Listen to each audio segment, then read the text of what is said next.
On the move from Bailey's to Elbow Ledge, we had to maneuver through the fish traps. What we're doing, we're splitting the traps. There's a trap that comes off a Land's End, and it comes out right to here, and then another one starts. So when you can see the barrels there mark the end. They have a trap running off the finger right here, off the middle of pretty much first beach and second beach. We got the high flyers right here. That's your radar beacon. You can pick them up on radar, and you know how to cut through here at nighttime. Way out at Baden, approximately half a mile out there, and again, it's like everything else. When that one ends, there's another one after that. So it does keep going, and it makes it difficult to get through the gap, especially people going through at night. And it is a wire cable. It will stop you dead in your track. That's a ball. That starts the lead of the other trap. So you know the end's there on the port, and the start of that one's on the starboard side. So you know you can pass safely through here. And they give you a pretty good gap. All the little orange markers you see in the water are marking the channel to go through. And on the other side, Elbow Ledge. We brought you to the 10-pound spot. Unfortunately, this isn't him. Elbow Ledge off of Second Beach in Middletown. We're on the west side. We're in about 61 foot of water, which was where I like to be. And the first drift paid off. Hey, we got doubles. I want to get a triple on. We got triples. There we go. Yeah, they're right. Base is loaded. Let me get out of the way. I'm just getting in the way now. Base is loaded. He measures. Okay. Don't worry. Okay, you're on at this one. This is good when it gets hectic. Papa Fluke with Mama Fluke, and of course, Baby Fluke. We got Nemo. That was our last drift. Right here. Now we know we caught fish on that drift. Now I come up come upwind of it, and we'll tide, and we'll drift right back along the same line. And as the day gets going, as your tide and the wind changes, sometimes the wind will get a little stronger, the tide will get weaker, and your drift will be different, but you can still pinpoint the fish, or you can put an X if you wanted to, but you can stay on your same drift. Years ago, when we were doing this, we used to go up to lobster pot buoys, and that was the same buoy. We'd go up and do the same drift, or we'd throw a marker over. Technology just makes fluke fishing a lot easier. And now BJ has his own charter service. Flipping out fishing charters. And the reason why we call it flipping out is because coming back in the small 18-footer, we used to put the cooler up the front of the boat, and we used to catch so many fluke and so many fish that they used to flip out. The first 10-pounder I caught almost went overboard. Flipped out of the cooler, he was balancing on the side, and I said, nobody's gonna believe me. I dove on him, and you get your first 10-pounder, it's exciting.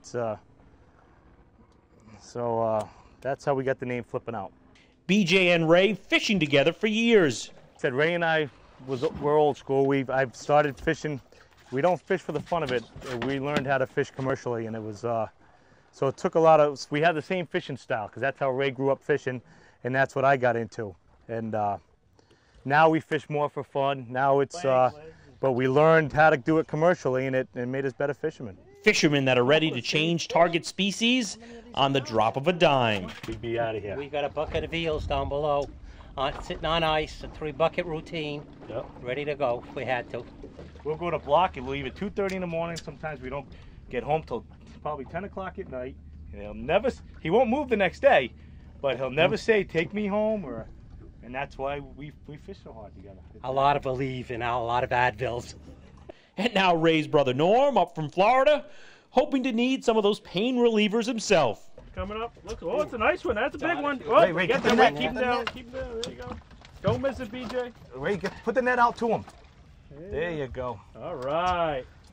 That's a Florida fish for you. There we go. Hey, the keeper. Should have been on a plow. Yeah, that's Hey, a nice the keeper. BJ, a keeper.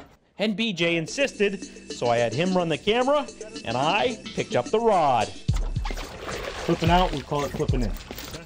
Whoa! Hey. He flipped that bait right out. He did. Then Ray grabbed the camera. Norm thought he had a big one. No, it's not a keeper. That's the thing about some of these fluke. They'll fool you. Yeah. He hit really well. I thought this was something. I learned not to violate BJ's rule. You see, he doesn't like you announcing that you've got a decent fish in advance. I've lost 2 big fish already, 2 big bass. By somebody going, that looks like a big one. As soon as they say it, the fish gets off, I'm going.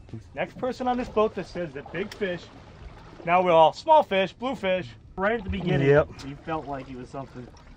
A lot of head shaking going on. That's even a 6 or 7 pounder. We'll stay fighting till the end. But this is a good one. That's a keeper. Oh, yeah. I love those keepers. All right. I want to see that. I think fish. he's a keeper. I earned my keep. Oh no! Hey, Yeah, we got a wiggly one there. I think we got to throw him back. Yeah. Step on him. If I step on him, he'll be 22. Well, let's wait. Let's measure that fish. There you go. Oh, 19 and 3/4. Oh, Did I have it? We could use some Tomcat rigs right now and get some big fish because this thing ain't working. You can't make a living at fishing. I don't have a commercial license, so I can't make a living fishing. Small one. It's Small one, It's small. good but small. Good but small. That's a better. That's a nice one. That was small. That's a Good but keeper, small. He's a keeper. I think so. I'm a good fisherman. Better than Ray was on the camera. you want to throw him back? This one I thought I was gonna. Cameraman This needs I thought I was glasses. gonna hire you. You can't find the fish. He zoomed into my head. Everybody was saying they're small. So I was looking for something small. I was told not to say it's a big one. And I was hot. It's a good thing I started fishing around here, huh? If I hadn't been fishing, we wouldn't have any on right now. That you was a know? good fish too. We got that beginner's luck going over Where here. are we? Although my keeper string ran out. Still kind of That's double. the smallest of the day, baby. We got a new leader in the clubhouse for Dinky Fish of the Day award. Hey, I like that bait. That's been good to me. Others were pulling in fish just over 20. We got plenty of this size. We put about 5 of them together. We can get 20 inches. Going to dinner. What makes this one of the better spots for fishing is that it's virgin ground. With a reef up here, the bigger boats, the draggers, can't come in and drag on it. And we do have big fish just lying on the edge of the reef. My first big fluke came when I was had the rod and rod holder cleaning the boat one day out here. Boom, 8 pounds. We would have probably, commercial today, we would have had our 50 pounds, no problem. We would have had it. It would have actually been a pretty good day. Norm adding to the cooler. That's a nice one. There you go. We got a keeper. We got a keeper. Now that's gonna 4. catch. This is 4. Who's counting? Me. But BJ appeared to get the biggest. That's a nice one. 27 inches. 23, I think. Okay, I've got to head to the barn, or? And then on that note, Yeah. Nice let way the to end it, huh? let's get the captain, get the biggest one. That's the way we got to leave. Always If I didn't guarantee catch that, another we would have fishing stayed out here for another hour or so. And a good haul. What do we end up with? That's not a bad day right there. Even with one trying to live up to the name, Messing up the line. flipping out charters. Get in line. 7, 8, 9, 10, 11. Well, with no wind, that wasn't a bad day. 11. 11 fish. Pretty good catch. All Hey, right. Cap, Good job, good job. Not Good bad. job. Good Enjoyed job. it, BJ. Enjoyed it, right? Hey, I caught a couple too. Get my hand on it. right in there, Don. Thank you, Don. To hook up with BJ, you can call 401-529-2267 or email him at bjsilvia54@yahoo.com.